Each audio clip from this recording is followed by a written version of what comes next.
Hi everyone, welcome to our virtual class. Today we're going to be talking all about developmentally appropriate activities for young children. I'm Brooke. I'm so excited to have you guys here today. A little bit about me. I have my bachelor's degree in child development and family studies and my master's degree in early childhood education. I'm extremely passionate about the field of ECE and love to get to teach other teachers, parents, and educators. I've worked with kids ages infants all the way up to elementary school, but my favorite age is preschool.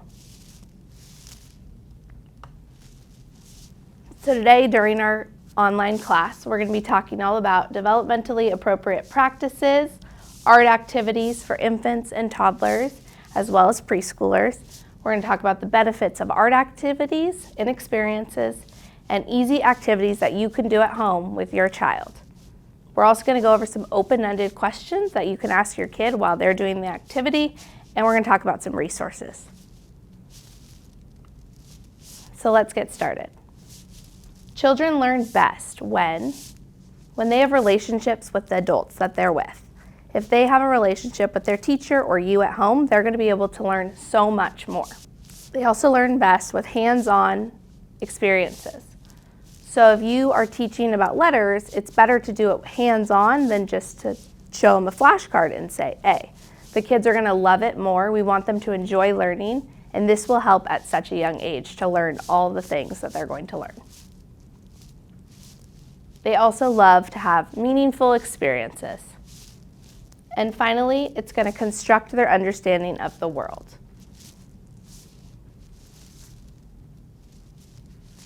So you might ask yourself, what is developmentally appropriate practice? It's also known as DAP in the world of early childhood education.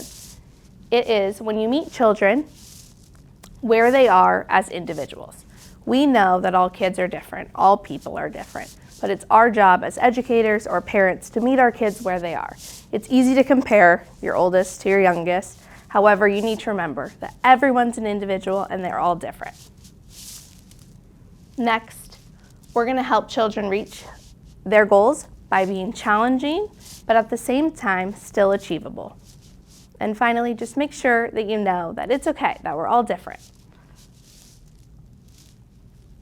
So how do you decide what's developmentally appropriate? This is a question I get all the time from teachers. Well, you need to know their age. What you would do with an infant is very, very, very different than what you would do with a preschooler. So you have to make sure it's appropriate and safe. Next, what is individually appropriate? Like we talked about, all kids are different, but also they're all enjoying the same things at the same time. So you want to make sure that you tune into each child, make sure that you consider their individuality, their personality, and their attention maintenance. So art for young children. Young children are incredibly curious. They love to learn. They have a natural curiosity for learning, and they love to get their hands messy. So art gives them the opportunities to be able to explore and experiment while doing so. Art is fun. A lot of the times, parents just think it's fun. However, they're learning a lot. It gives them freedom, and it teaches us a lot of important skills.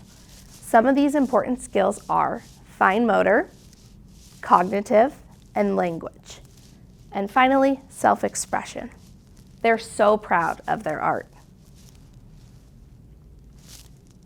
So what are some art experiences for infants? Many art experiences for infants are going to be also a sensory experiment. So with this, it's also very, very important to make sure it is safe.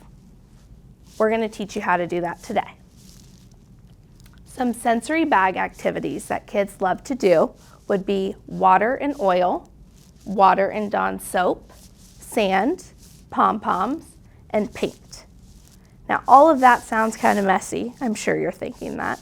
However, all you need is a Ziploc bag that you probably have at your house, some water, some dish soap, and you just put some in there and you have them squeeze it and it makes these really fun bubbles. For an infant, you could tape it to a high chair or a table or even the floor or a window. tape it with painter's tape on the top so they can't open it. And it gives them the sensory experiment as well as the art. Next, here's an example of paint. In here, we put red paint and blue paint, and the kids are just going to squeeze it, and while they're squeezing it, they're mixing it together. And what color are they making? You could talk about that. They're making purple. If you want to turn it into an art activity that you can keep, you just open it up, slip a piece of paper in, cardstock is best, have them mix it all over, and it will create a piece of artwork that you get to save. However, their hands never got messy. That's one of the best for parents. Those are a few easy bag activities that we love to do at school and we love for parents to do at home. Here's some more ideas. So our first one right here, we have yogurt painting. All it is yogurt with a little bit of safe food coloring, and you can give them a paintbrush and let them paint. You wouldn't tell them that it's yogurt. However, if your infant ate it, they would be okay because it's safe. Next right here is the activity we just talked about with the bag and the piece of paper. They're mixing the two colors together through a window with tape. And finally here is hand painting. That's one of our favorites in the infant room. And they love to put their hands together and get messy and mix all their colors. Just make sure that the paint is safe to do so. Next, we're going to move on to toddlers. So in toddlerhood, many young children are working together on their language. At this time, they're using words to talk about everything. So we're going to use art to help enhance language. As a parent or a teacher, it is our jobs to help them develop language. So what are some ways to do so? You can use statements such as, I see that you are using blue and red. What color are you making? I see 2 different colors. I see that the paint is all over your bag. All of those are statements. And then another one would be, I see that your dinosaur is making footprints. Right here we have a picture of a dinosaur doing footprint painting. You could talk about the dinosaur. Does your dinosaur have big footprints? Does your dinosaur have small footprints? All those are open-ended questions. Can you tell me about your picture? What did you make? I would never assume what a preschooler made. Instead, ask them, because they might have a whole deluxe idea about what they made. In your mind, it might just look like paint on a paper, but in their mind, it could be their family, their dinosaurs, and you want them to be proud of what they made. Another question we could ask about the dinosaur is, what is your dinosaur doing on your paper? If your child loves dinosaurs, this is a great activity for them. If they love farm animals, all of those are ways to incorporate it. One of my favorites is monster truck painting. You get a monster truck and you have them race the wheels. This is a great way to get your child who maybe doesn't like painting so much or art, but loves monster trucks involved. Here are some more toddler art experiences. This one right here would be fly swatter painting. Most of us have fly swatters at home. This is a great outdoor activity as it can get kind of messy. You put paint on a tray with a fly swatter, rub it together, and have them hit the paper. It's going to leave all of these fun markings of whatever shape the fly swatter is. Next, this is frozen painting. All it is paint frozen with a popsicle stick. You put it in the freezer, take it outside on a warm day, have them paint on their piece of paper. It's a different texture than normal paint. This one right here is paper towel hole tubes. They're using a paper towel tube with the circles and leaving marks all over their paper. We all have these at home, so it's an easy way that they can do that and still explore however they want to do it. If they want to do 1 circle, that's great. If they want to do 100, that's great too. However they want to do it. So what about preschool age? During the years of preschool, many young children are working on their independence. They love to be independent. However, they're also working on their self-esteem. At this time, they start to compare themselves to other children and maybe their art. So we want to make sure that they're confident in their art and what they have to offer. So children have a natural curiosity for learning, and they're ready to learn letters and numbers at this age. They're ready for the challenge. However, you still want it to be fun. Kids are going to be in school for many, many years of their lives. So their first experience, you want it to be so much fun that they love coming to school every single day. So art allows for children to learn through hands-on experiences. Right here, we're learning about the letter C. And instead of saying, this is a C, what do you guys see? Repeat after me, C. We could do all that. However, we're going to do it through paint. We're going to do it through cars. So my kids in my classroom love cars, as I'm sure many of your preschoolers at home do. They took cars and they painted on the letter C. So while they're painting on their letter, we're talking about it. What letter is that? It's a C. They don't even realize that they're learning through their art. However, they're learning so many things. So here are some more art experiences for the age of preschool.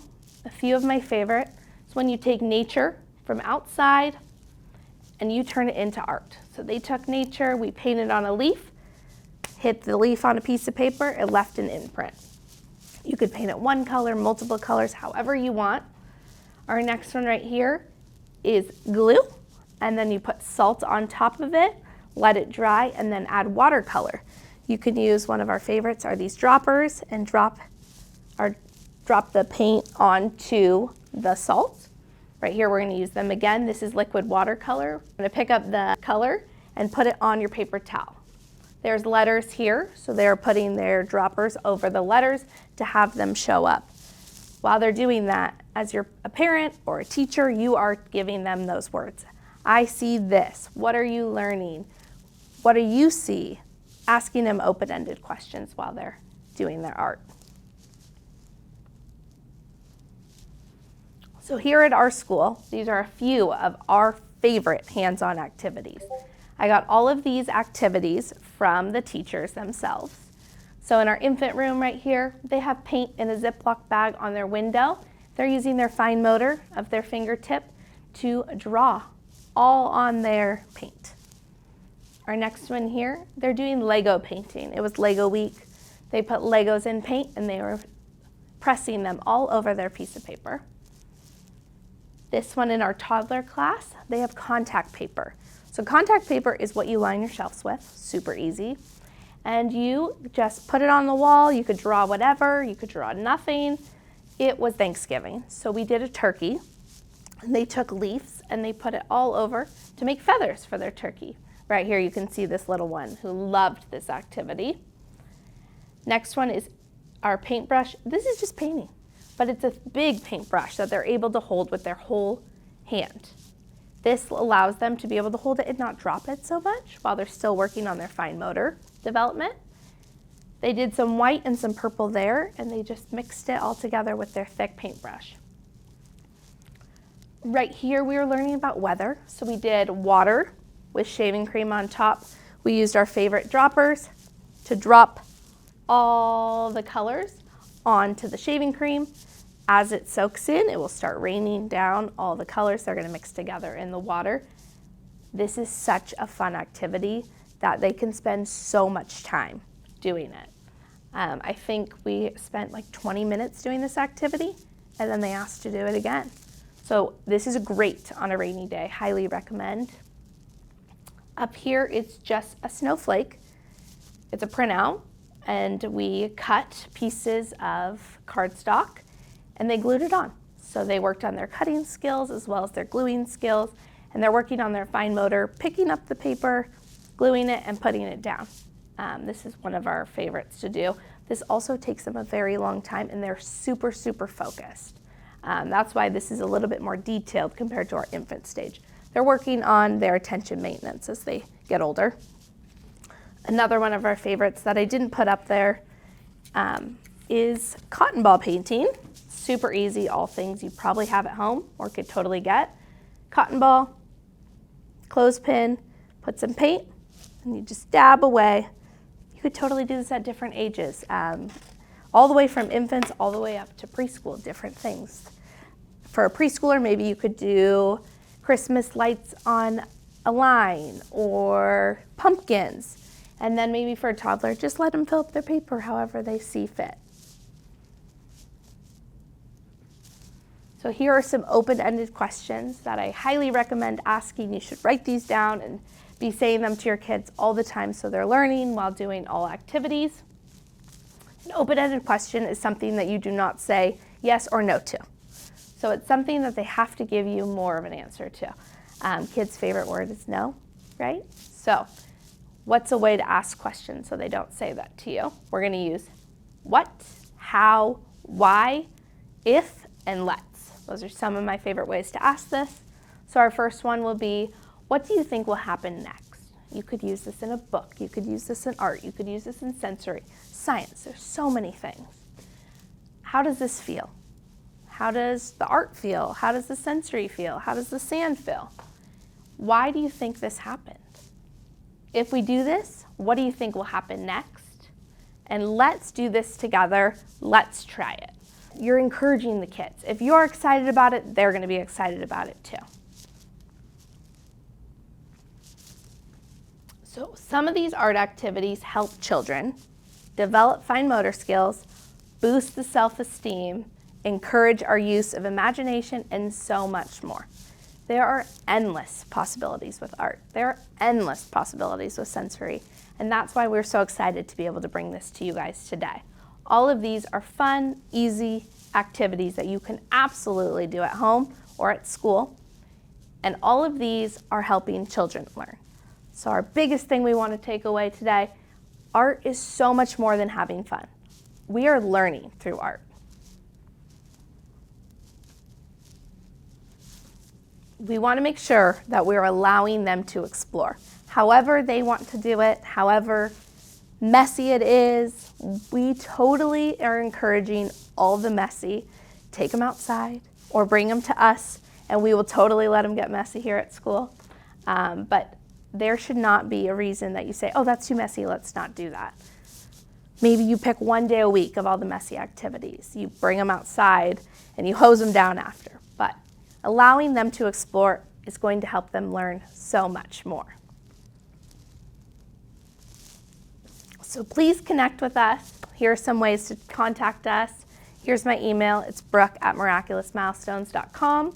Here's our Instagram, Miraculous Milestones, and our Pinterest, Brewing Bright Minds. We have lots of activities there. Thank you so much for joining our class. Please fill out the feedback form so we're able to bring more of these classes to you. But I hope you learned something and that you can take away and do with your little. Thank you.